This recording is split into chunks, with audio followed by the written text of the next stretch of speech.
खबरों की शुरुआत करेंगे संसद के शीतकालीन सत्र से, जो कि आज से शुरू हो रहा है। 19 दिनों में कुल 15 बैठकें आयोजित की जाएंगी। सत्र की शुरुआत पहले से ही टकराव के आसार से नजर आ रहा है। दरअसल विपक्ष एसआईआर मुद्दे पर चर्चा की अपनी मांग को लेकर के अड़ा हुआ है, जबकि विपक्ष का कहना है कि एसआईआर पर जब तक विस्तृत चर्चा नहीं होती, वो सदन में सरकार को सहज तरीके से काम नहीं करने देंगे। ऐसे में शीतकालीन सत्र के पहले ही दिन यानी आज सदन में जोरदार हंगामे की संभावना जताई जा रही है।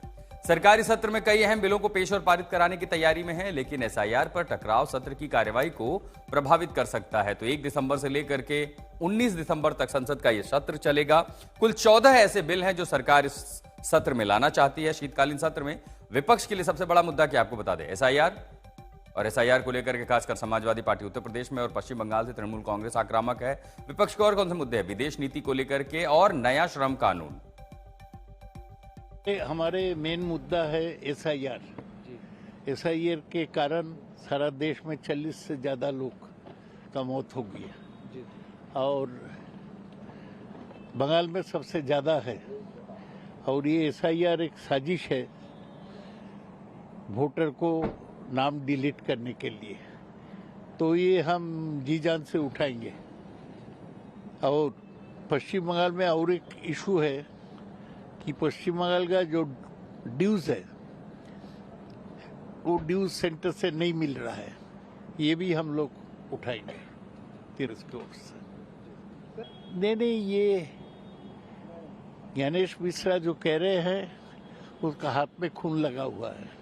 जो लोग मरे हैं उनका खून, ये 2 महीना में ये काम कंप्लीट होना नहीं है। जबरदस्त ये कर रहे हैं, बहुत खराब है।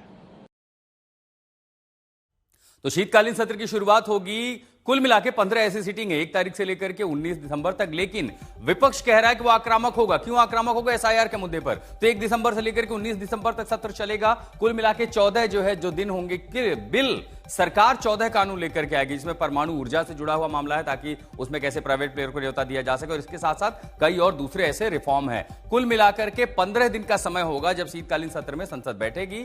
लेकिन विपक्ष के मुद्दे क्या हैं, किन मुद्दों पर आपको हंगामा होता दिखाई देगा? एसआईआर सबसे पहले, पश्चिम बंगाल से तृणमूल कांग्रेस, उत्तर प्रदेश से अखिलेश यादव आक्रामक हैं। उसी के साथ दिल्ली का प्रदूषण, विदेश नीति को लेकर के, खासकर हमारे पड़ोसी देशों के साथ भारत के रिश्ते कैसे, उसको लेकर के विपक्ष घेरेगा। महंगाई और बेरोजगारी, जिसको लेकर के कांग्रेस समेत तमाम पार्टियां जो है सरकार को घेरेंगे। उसी के साथ साथ जो गैर एनडीए शासित राज्यों में फंड में भेदभाव है, चाहे वो पंजाब से लेकर के तमिलनाडु, जो हम लगातार कह रहे हैं कि सरकार हमें जो है फंड नहीं दे रही है, चाहे रूरल डेवलपमेंट फंड या दूसरे ऐसे फंड हो जहां भेदभाव किया जा रहा है। उसी के साथ साथ श्रम, लेबर कोड, नया लेबर कोड सरकार कह रही है कि ये मजदूरों, श्रमिकों के हित में है। तो दूसरी तरफ जो विपक्ष है वो ये कह रहा है कि उनके अधिकारों का हनन हो रहा है। तो आज से ये जो कार्रवाई शुरू हो रही है, कई ऐसे महत्वपूर्ण मुद्दे, और याद रखें दिल्ली का प्रदूषण, क्योंकि तमाम सांसदों के घर दिल्ली में है, केंद्र सरकार, राज्य सरकार, नगर निगम सब कुछ दिल्ली में, उसके बावजूद दिल्ली का जो प्रदूषण है वो भी विपक्ष के लिए बड़ा मुद्दा होगा।